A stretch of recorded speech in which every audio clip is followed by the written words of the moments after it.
is going to be a form and foundation video. Now, I don't know how long this is going to be because we are going to cover a few things. If you see me looking down there, it's because I've got my laptop where I have everything written. So let's get started. Now, although we'll be moving in this entire video, this is mostly about having you understand concepts so you can apply them in practice later. This is good for beginner, intermediate, advanced. It's a good video to really come back to so that you can just revisit your basics. And also, with that being said, all the moves that I'm going to show you today, there's a quote unquote perfect way to do it, which is the textbook way. And then there is a way that I do it, and that is how I apply in my methods and my trainings. And the reason for it is because it just feels better in my bodies. And these are also kind of the ways that I've taught my clients, and it's worked well in their bodies as well. So we're going to start with, I will start by explaining you the concept of a pelvic tuck and then extension. There is no such thing as a neutral back because a neutral back is different for everyone.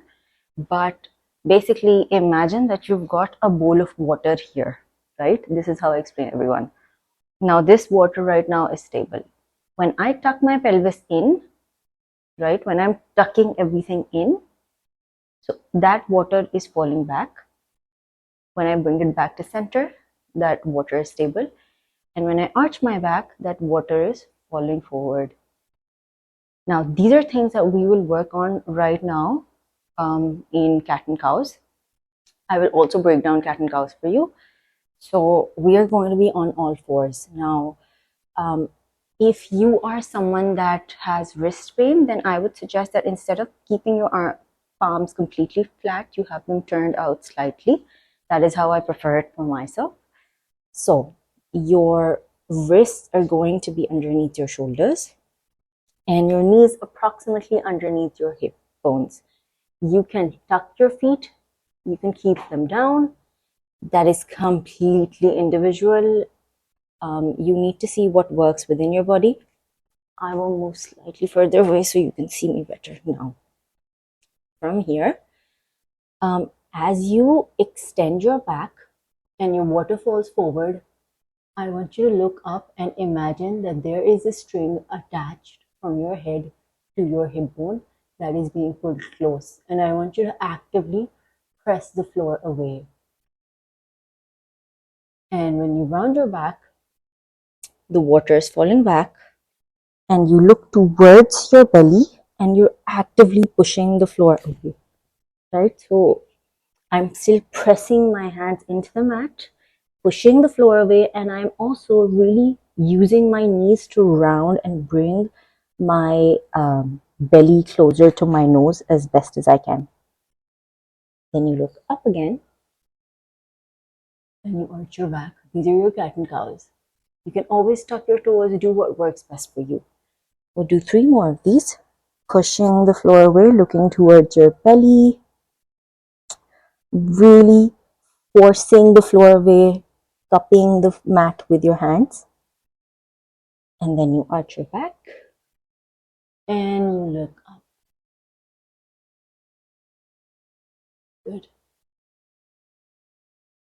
2 more rounds of this.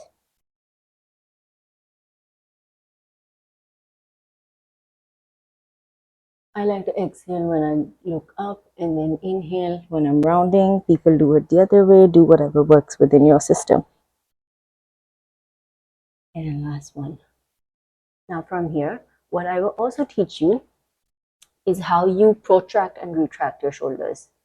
So my lower body now is not going to move, but I am going to shine my chest onto the floor by bringing myself down closer. So you see how my arms are not moving in this movement? I want my elbows locked as best as I can, and I want you to reach forward towards the floor, like there's a string attached from your nose to the floor, and then I want you to use your shoulders and go back up again.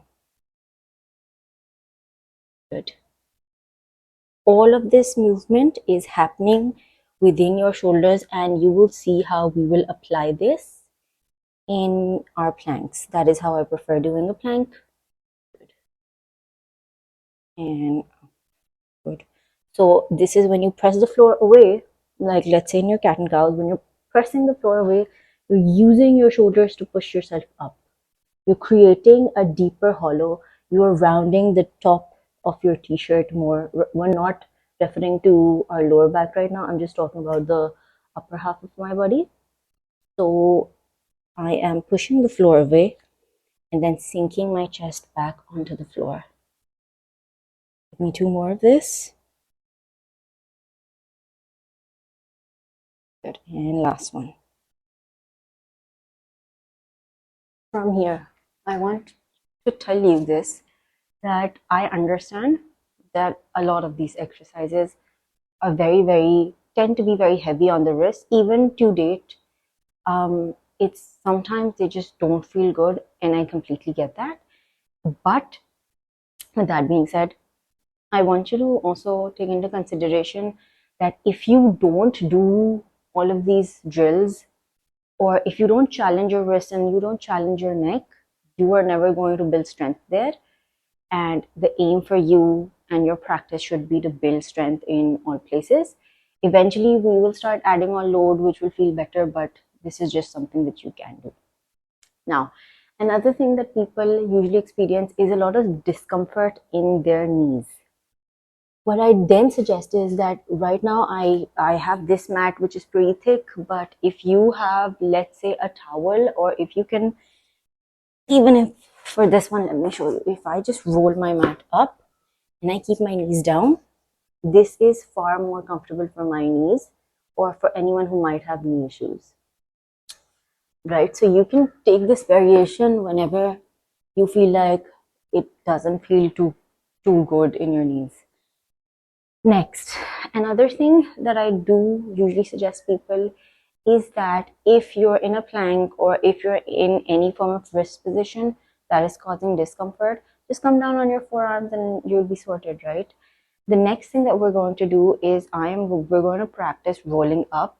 So for a lot of crunches and sit-ups, you need to do like a lot of variations of roll-ups. But I understand that a lot of people don't have a Pilates ball available for support purposes. So I will show you a trick. Now, I just took this towel from my father's bathroom and I am going to, I'm glad he does it, like he's not going to see this, but I'm going to roll it up, right? And now I'll show you how this can mimic as a Pilates ball or like a bolster. You can do the exact same thing with your yoga mat, but I'm doing this with a towel to show you how accessible and easy it is. I'm going to place it right where my bra strap is. Yeah, and this is my start position. Now, what this does is it gives you a higher base to get up. If there's any exercise from crunches to sit-ups that you feel like you have a hard time getting up from, then just add like a bolster or a towel or a yoga ball, or just roll up your mat and add your mat there, because it'll give you a higher point to get up from. Now, arms forward. I'm slightly tucking my pelvis in, so the water is falling back. And from here, arms go back, arms up, and then you roll up straight, right? I am not doing the complete variation. Then my lower back goes down, then my middle back, and then my upper back. Arms overhead, arms up to the ceiling. I tuck my chin in, my upper back comes up, middle back, and lower back. We'll do 3 more of these. My lower back touches the mat, then my middle back, and then my upper back on the towel. Arms go back, arms come up, and upper back, middle back, and lower back. Good. 2 more.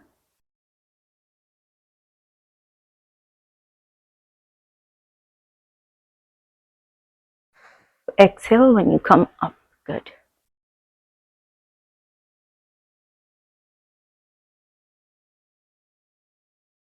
And last one.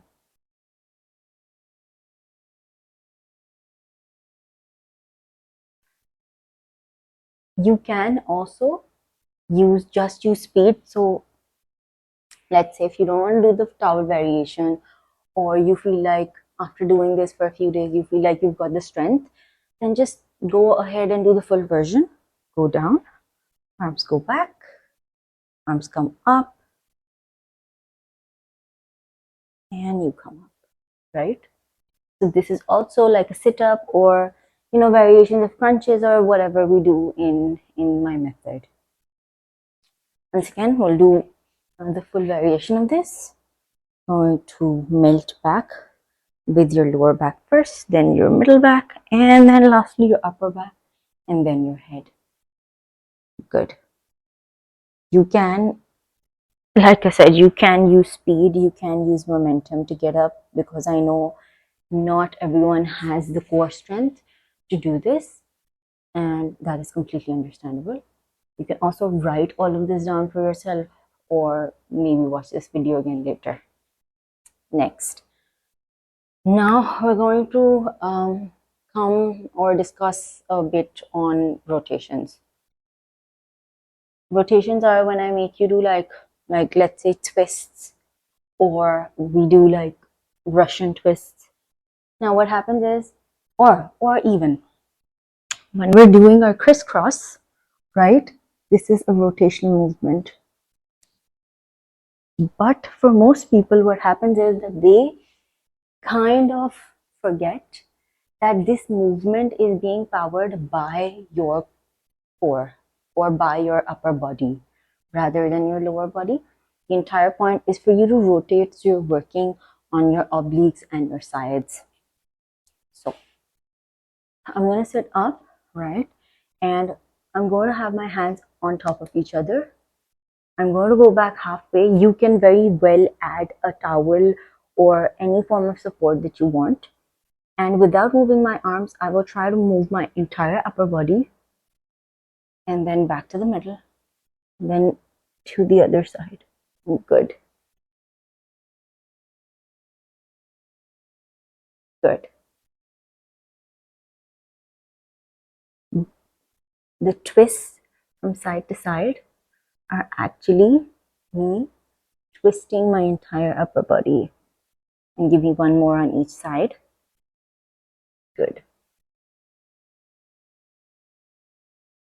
And last one. Good. We're going to take this down. We're going to do our crisscross variation that we've done in the full body and the 15 minutes of abs. My hands interlace. My thumbs are supporting my neck. Legs in tabletop. And without moving my legs, I am going to reach my left elbow to my right knee and twist to the other side. Good. We'll do 4 more each side. Good. Last 3.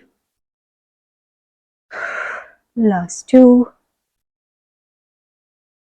And last 1. Good. We'll move on to the full variation. Hands behind head.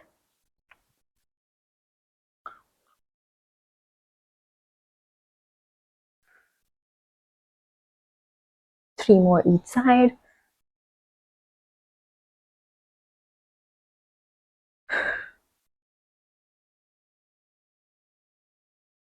And last 1. Ooh, rest. Swipe your knees side to side.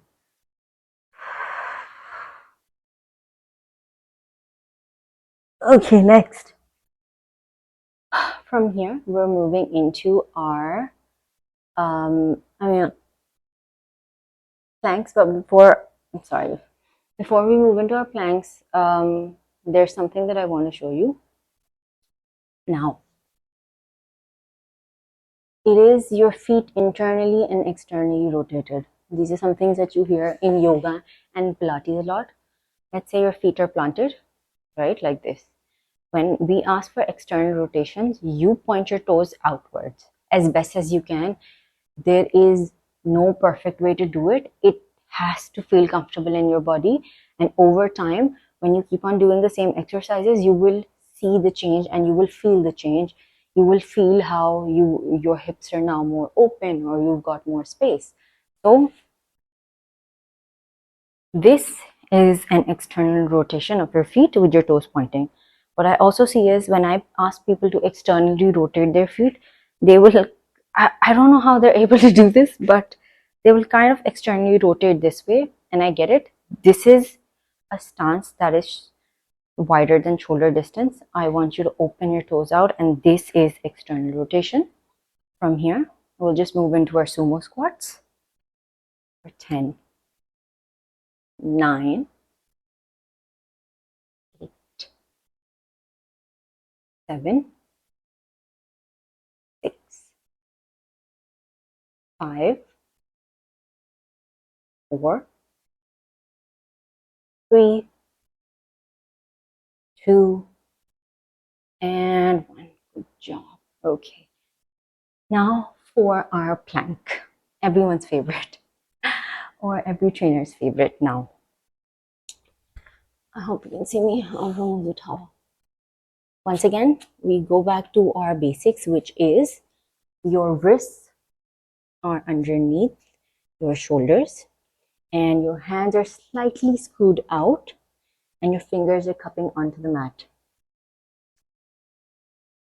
This is a position, plank is basically a position that intertwines with a lot of movements. Now, you don't have to take a full plank. You can always slip your knees backwards, right? Tuck your toes, you tuck your knees, and even this is a plank for me, right? But how I prefer doing is that I like pushing the floor away. That is how I prefer doing my plank. Now, that is not exactly the right way to do it, but I feel like there's more engagement of my shoulders, which is something that I prefer. It never hurts to engage a bit more.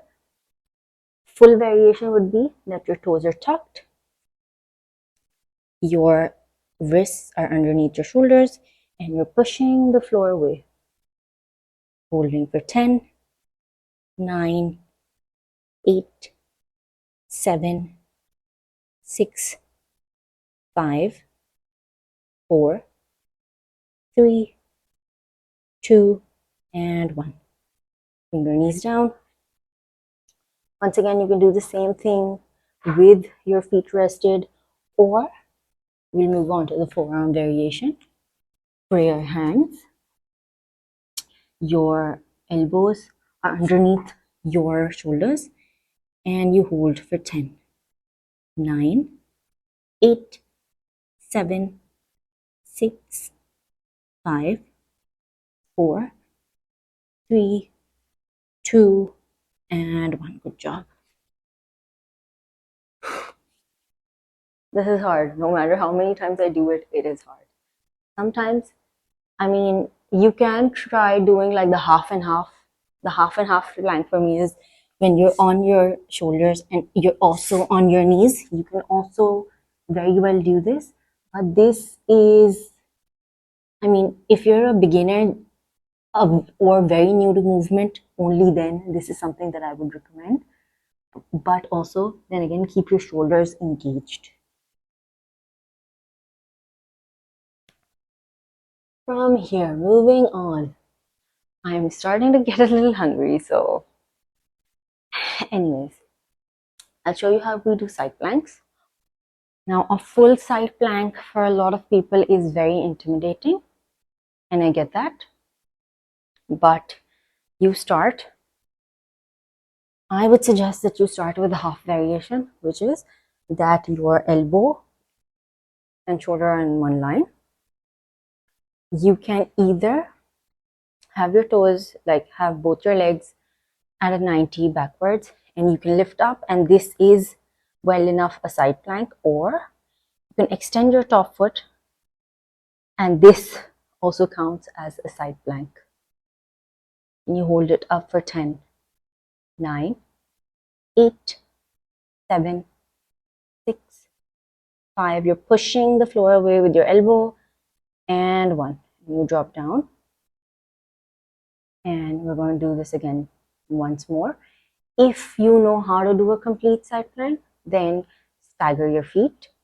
Top foot is forward and the bottom foot is at the back, and you can come into a full variation for 10, 9, 8, 7, 6, 5, 4, 3, 2, and 1. We're going to switch sides.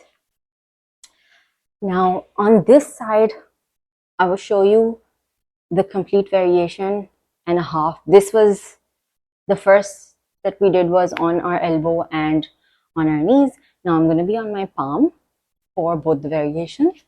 So my palm is underneath my shoulders, and this is also well enough a side plank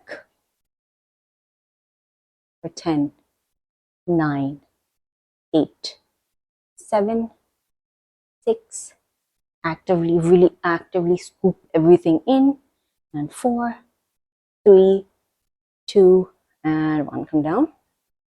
From here we're going on to the full variation. If you're not ready for the full variation, not a problem. You can still be on your forearm, so you can have your elbow rested. That is not a problem. We built up practice and you build up to it. Really build your foundations right.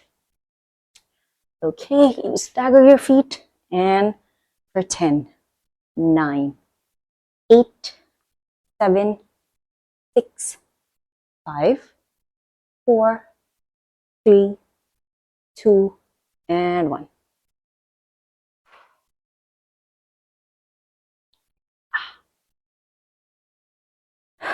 Okay. Now, a few other concepts that I would like to go over is when we're doing a leg lift, right? So leg lifts on all fours. One thing that I see so often is as soon as people start doing their leg lifts, they start opening out to the side. This is a different exercise and this is not what I want. When we're doing leg lifts, I want both your hip bones, these are your hip bones, I want both of them to be pointing towards the floor and not to the side. So it kind of looks like this way. If you want, by the way, this is something I suggest, you can bring your other knee in towards your center line, because I know that it is something that a lot of people struggle with.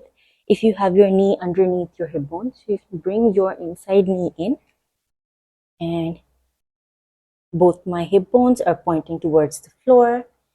Tap and lift. Good. You're really pointing from your toes as well. 6, 5, 4, 3, 2, and 1. Good. I'm going to switch legs. I am bringing my left knee in towards my middle line. There's nothing wrong with it. Both my hip bones are pointing towards the floor, so I'm not opening out. They're both pointed towards the floor. My toes are also pointing. My leg is pretty engaged, pretty active, and my belly is plugged in. For 10, 9, 8, 7, 6, 5, 4, 3, 2, and 1. And you bring it in. It is hot. If you want, take a water break. Forgot where my water bottle is. Give me a second. Let me have a water break. Not that this was like intensive workout, but still workout. So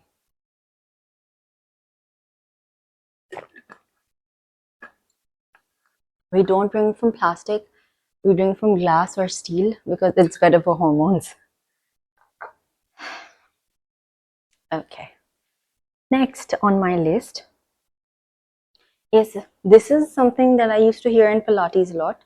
It was to keep your shoulders down. Now, a lot of times when your shoulders don't have the strength, they will naturally rise up in a lot of exercises, and that is fine. But the whole idea and the point is that you bring your shoulders back and down. When you mindfully practice this, it becomes part of practice. Nonetheless, with that being said, this is more for aesthetics than any other reason. You can have your shoulders lifted, but the thing is, a lot of people start feeling a lot of shoulder ache. So actively, for every exercise, even when you're on the floor, try not to scoop everything in. Your shoulders should be relaxed. Whether you're doing like a sit-up or you're doing anything that engages your shoulders, whether you're doing like tricep kickbacks, right? When you're doing arm movements, your shoulders should be back, relaxed. Even if they're slightly lifted, not a problem. If you can do these exercises in front of the mirror, that is gold, because you can really see what you're doing, and that is how you then observe change in your practice. When you keep on doing it over and over again, and then you're taking observation. Or if you've got a smartphone, just record yourself doing the exercise. This will also give you a better idea of how you're doing. Okay, now squatting basic. This is something that a lot of people have asked me. And as like someone who's studying clinical rehab, squat will look different for every individual. But usual, like a go-to thing is your feet are about shoulder distance apart, right? And your arms can be forward. You can have prayer hands, whatever. I'm moving to the side, shoulder width apart. If you want to outwardly rotate your toes, you can. If you want to keep them straight, that is also up to you. Do what feels good within your body. You're coming down and up. Now, for a lot of people, for a lot of beginners, they start rounding as soon as they come down. There's nothing wrong with rounding your back, but try to keep your back as straight as you can and go as low as you can. And this is a squat, right? I don't care even if you're doing it this way. I used to do it this way. There's nothing wrong in doing it this way. Build up, like I said, you build up. Squat is for your lower body. It has less to do with your upper body. So it doesn't matter what your upper body is doing, as long as you're going as deep as you can. Now, the thing is, I don't have like something that I can show you here. If you want to assess how low you can go in your squat, maybe keep a chair and do like 10 reps with your butt touching the chair. I don't have a chair here, so we'll have to make do with our imaginary chair. Go down and up. Good. Even if you're going down this way, it doesn't matter. It's not about your back. It's about your lower body. You need to understand that this movement targets your lower body and not your upper body. So let people say what they want to. But yes, one thing that I'm doing is really actively cupping the ground from my toes as well, and keeping all my weight in my heels instead of my toes. And you'll do 2 more. And last one. And can we hold it for 10, 9, 8, 7, 6, 5, 4, 3, 2, and 1. Good job. Good job, because it's hot and I can't turn the fan on. Next are hinges. We will incorporate hinges in a lot of our movements. And a hinge is basically, you've got your feet same the way you do for a squat. For a basic squat, they are shoulder width apart. There is a slight bend in my knees, so my knees are not going all the way forward. My knees are soft, and it is just my upper body that is coming forward, which is bringing my hips back.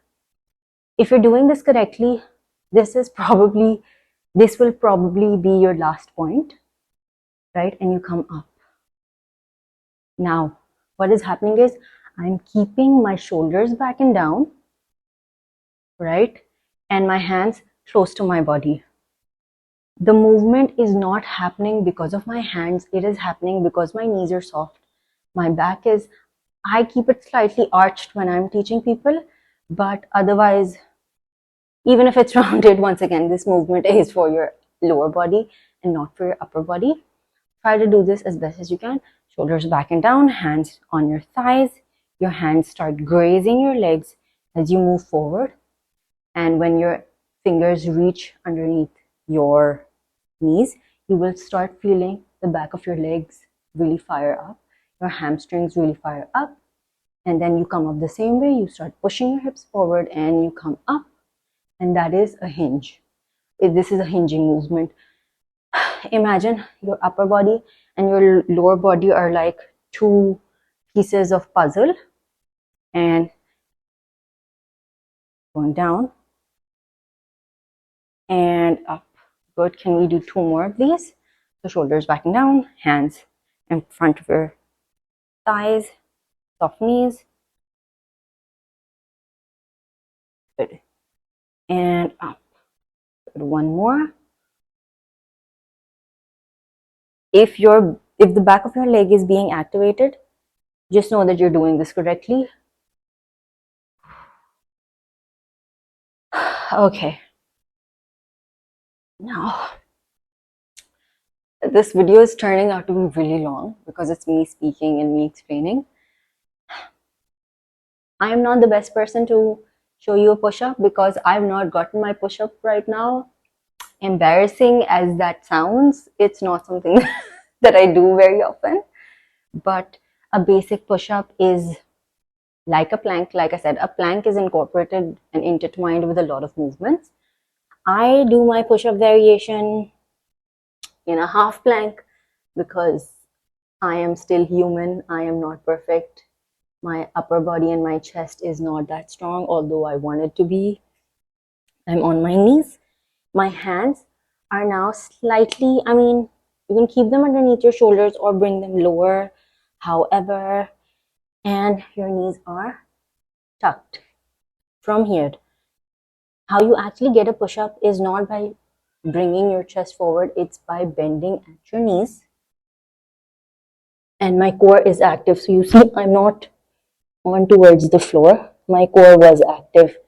And then you're using your arms to really push yourself back up. Right? One more.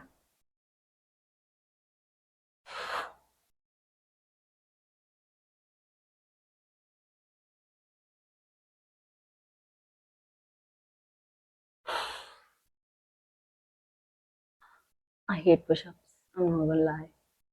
I really, really dislike them. I hate them. I hate every variation of them. Now, I don't even want to attempt the full one because I can't do the full one, but let's try. Underneath shoulders, you go down, and I will never be able to come back up. So I put my knees down and I use my arms to come up. This is also a way that I have people build up, or you can build up.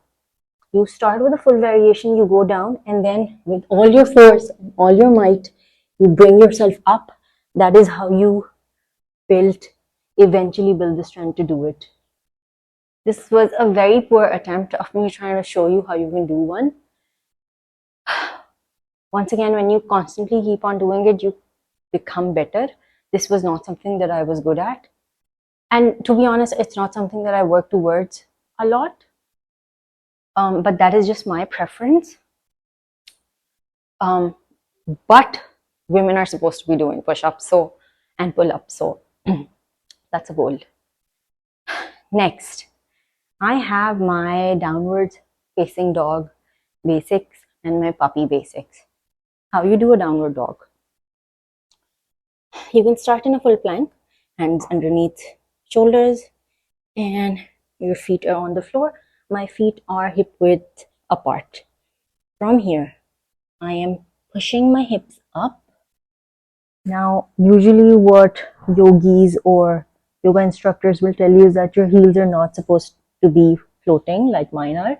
I've been doing yoga from the past 7 years, and keeping my heels down is not something that feels great in my body, so it's not something that I do. And This is basically your downward facing dog. I am kind of slipping, so I'm going to use this towel as support so I don't slip.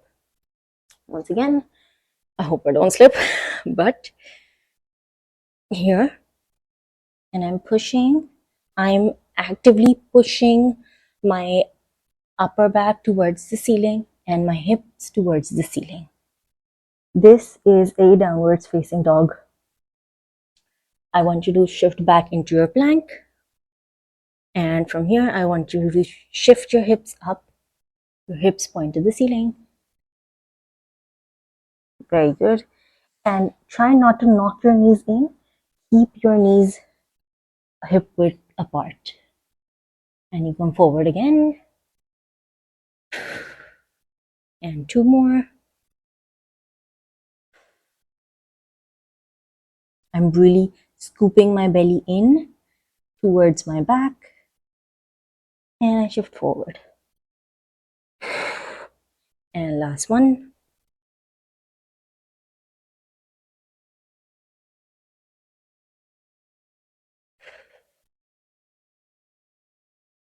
Now, a very good yoga instructor told me, she's actually one of the best in the city.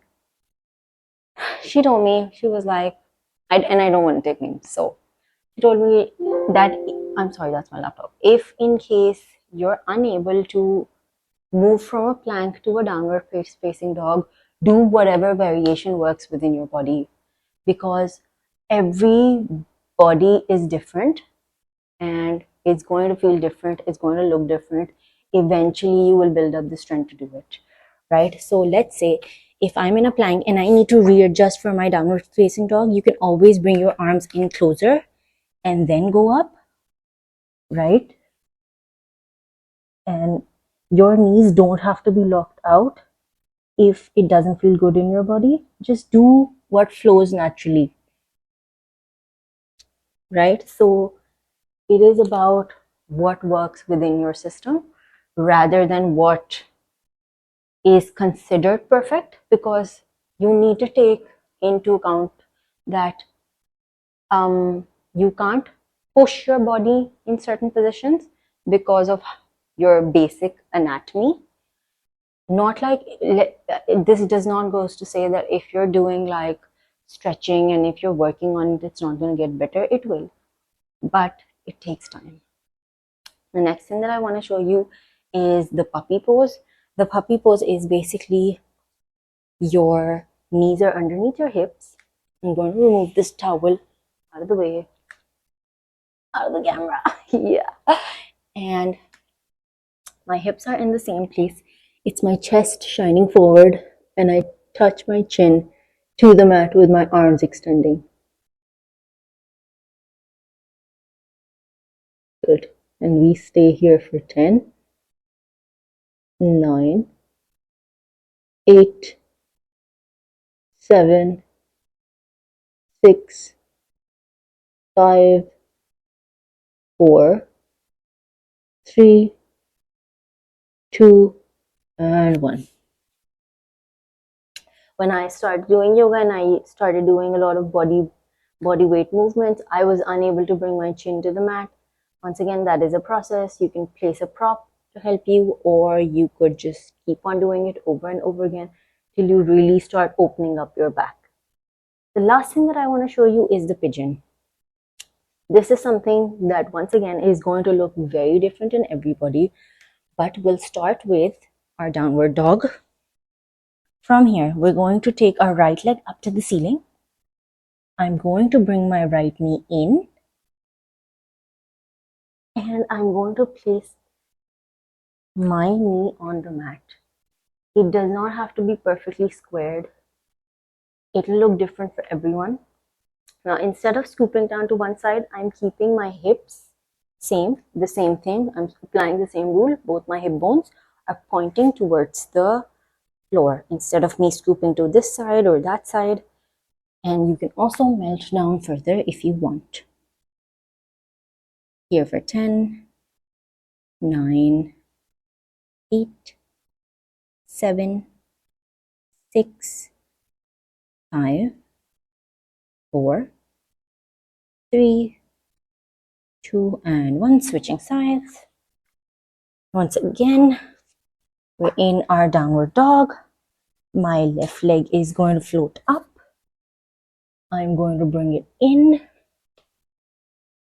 And I'm going to rest my right knee. My toes are pointed. Both my hip bones are pointing towards the floor instead of scooping to this side or that side. And we're going to come down onto our elbows and be here for 10, 9, breathe for 5, 4, 3, 2, and 1.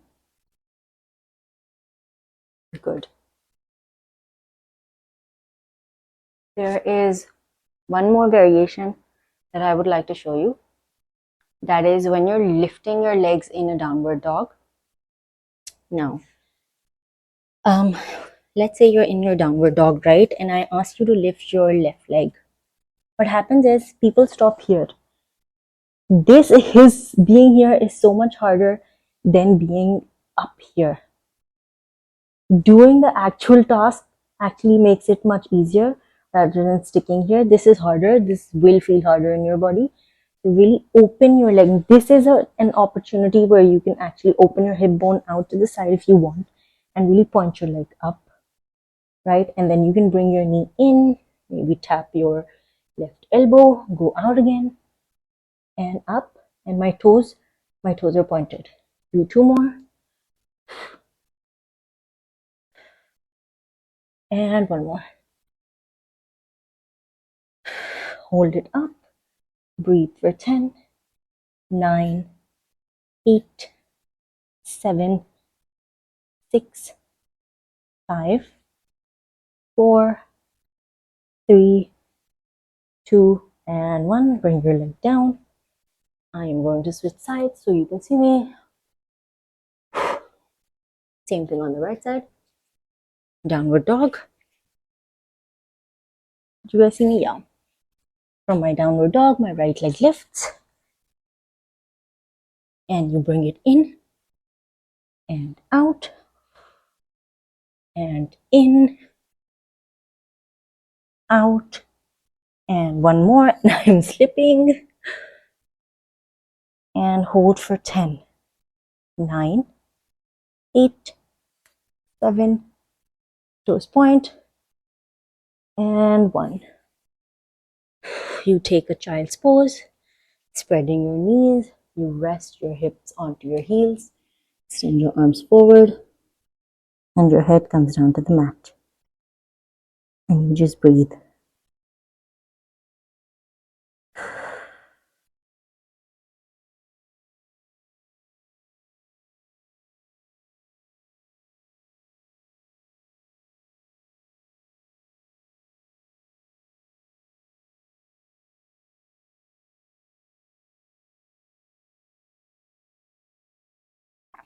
Over here, bring your knees together.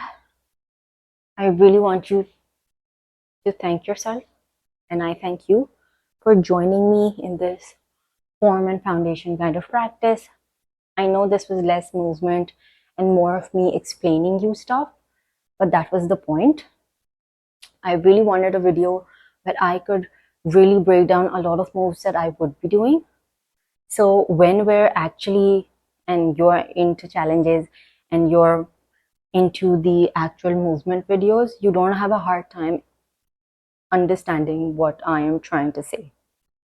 Because I understand as a beginner, when I used to attend like yoga classes and I used to do mat Pilates at my own pace, I would pause and look at the video 500 times, and there's nothing wrong with it. It's because I didn't understand the vocabulary and I didn't understand how to really nail the movement that I had to go into.